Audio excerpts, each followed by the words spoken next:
दोस्तों, क्या आपको पता है कि जिस घर को हम अपना घर कहते हैं, यह कहना उचित है या नहीं? आज का वीडियो हमारा इसी बारे में है। जिस छत के नीचे लोग रहते हैं, उसे लोग अपना घर कहते हैं। अपने रहने के लिए कोई विशाल भवन बनाता है, तो कोई महल का निर्माण कराता है। क्या वह व्यक्ति उस महल में सदैव रहता है? उस भवन या महल को वह एक न एक दिन छोड़कर चला जाएगा। तब उस भवन का दूसरा कोई मालिक होगा, फिर उसके जाने के बाद कोई तीसरा मालिक होगा, फिर उसके जाने के बाद और कोई तीसरा मालिक होगा। ऐसे ही एक प्रसंग का दृष्टांत है। अमेरिका के एक बहुत ही ऊंचे दर्जे के अधिकारी का एक भवन था। दरवाजे पर हाथ में राइफल लिए एक गेट कीपर खड़ा था। तभी एक फकीर उधर से गुजरा।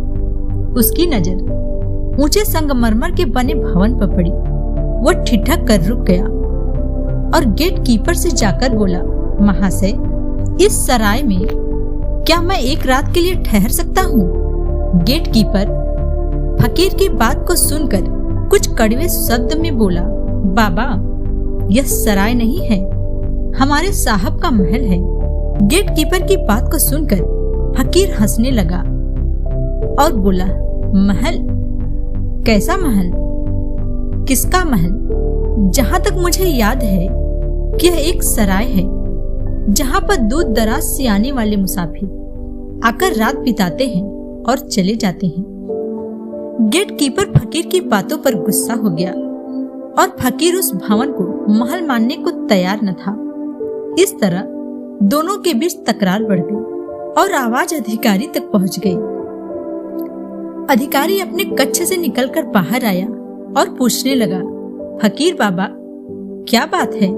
फकीर ने एक नजर अधिकारी को देखा और बोला, बेटे, यह ऊंचा मकान जिसमें से तुम निकल कर आए हो, यह मुसाफिरों की सराय है। यह बंदूक वाला गेट कीपर इसे कहता है कि मेरे साहब का महल है। तब अधिकारी ने कहा, हाँ बाबा, बंदूक वाला सही कहता है, ये मेरा महल है।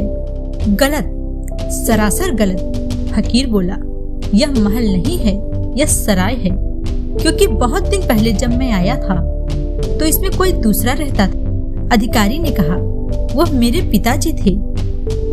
फकीर फिर से बोला, उसके पहले आया था तो उस समय कोई तीसरा रहता था। अधिकारी ने कहा, वह मेरे दादाजी थे। तब फकीर ने कहा, बेटे, जहाँ रहने वाले हमेशा बदलते रहते हैं, वह सराय नहीं तो और क्या है? फकीर की बात को सुनकर अधिकारी को फकीर की बातों का अर्थ समझ में आ गया। वह फकीर के पैरों पर गिर पड़ा और विनय पूर्वक बोला, आपकी बात सत्य है, यह महल नहीं है, यह सराय है बाबा। आप एक नहीं, जितना दिन रहना चाहो यहाँ रह सकते हो। अपने अधिकारी की बात सुनकर गेट कीपर अवाक रह गया, जबकि फकीर मुस्कुराता हुआ आगे बढ़ गया। ऐसा ही एक पौराणिक उदाहरण मिलता है। एक बार देवराज इंद्र ने इंद्रपुरी में बहुत ही सुंदर भवन का निर्माण कराया। जब भवन पूरी तरह बनकर तैयार हो गया, उसकी भली प्रकार से सजावट आदि हो गई, तब एक दिन नारायण कीर्तन करते हुए जा रहे नारद जी को मार्ग में रोककर कहा, देवर्षि, मैंने एक बहुत ही सुंदर महल बनवाया है। कृपा करके मेरे महल को चलकर देखें और बताएं कि यह कैसा बना है। इंद्र की बात को सुनकर पहले तो नारद मुस्कुराने लगे, फिर उन्होंने कहा कि मैं प्रत्यक्ष में देखकर तब बताता हूँ। फिर नारद बोले, हे देवराज, मुझे महलों की परख आदि का ज्ञान नहीं है, क्योंकि मैं रमता जोगी बहता पानी हूँ। मेरा अपना कोई महल नहीं है। मुझे क्या पता कि अच्छा या सुंदर महल कैसा होता है और खराब महल कैसा होता है। पृथ्वी लोक पर एक ऋषि रहते हैं जो कई हजारों वर्षों से पृथ्वी लोक में निवास करते हैं। आप उनके पास जाइए, वे अवश्य बताएंगे। उनका नाम लोमस ऋषि है। देवर्षि इंद्र अपने इरावत हाथी पर सवार होकर उसी क्षण लोमस ऋषि के पास गए और उन्हें प्रणाम करके एक ओर खड़े हो गए।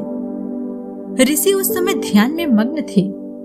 देवराज इंद्र उनकी आंखें खुलने की प्रतीक्षा करते हुए इधर उधर देखने लगे, किंतु उन्हें लोमस ऋषि का महल तो क्या, एक कुटिया भी नहीं दिखाई दी। जब ऋषि ने आंखें खोली तब देवराज इंद्र ने प्रणाम किया और कहने लगे कि हे ऋषिवर, आपने अपने रहने के लिए कोई घर नहीं बनाया? घर रहने के लिए? ऐसा कहकर ऋषि हंसने लगे। हाँ ऋषिवर, रहने के लिए। तब लोमस ऋषि ने कहा, इंद्रदेव, यह शरीर नश्वर है, इसका क्या भरोसा, कब यह शरीर छूट जाए तो वह बनाया हुआ घर यहीं रह जाएगा।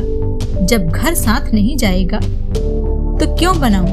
तब आश्चर्यचकित होकर इंद्र ने कहा, ऋषिराज, मैंने तो सुना है आपकी आयु कई हजार वर्ष है। हाँ, आपने सही सुना है इंद्रदेव, मेरी आयु बहुत लंबी है। मनुष्यों का 100 वर्ष देवताओं का एक दिन होता है। इसके हिसाब से देवताओं की आयु 100 वर्ष मानी जाती है। ब्रह्मा की 100 वर्ष आयु मानी गई है। जब एक ब्रह्म बदलते हैं, देवताओं के 100 वर्ष बीतने के बाद इंद्र बदल जाते हैं। 100 इंद्र के बदलने पर ब्रह्मा के 100 वर्ष पूरे होते हैं। तब मेरे शरीर का एक रोआ टूटता है। मेरे शरीर के जब सारे रोए टूट जाएंगे तभी मेरी मृत्यु हो जाएगी। फिर भी मैंने एक कुटिया भी नहीं बनाई, क्योंकि मैं जानता हूँ कि मुझे भी मरना है। फिर झोपड़ी या महल बनाने में समय क्यों बर्बाद करूं? लोमस ऋषि की बातें सुनकर इंद्र को ज्ञान हो गया और वे बिना कुछ कहे इंद्रपुरी वापस लौट गए। दोस्त, आज की यह कहानी आपको कैसी लगी? प्लीज कमेंट में बताना।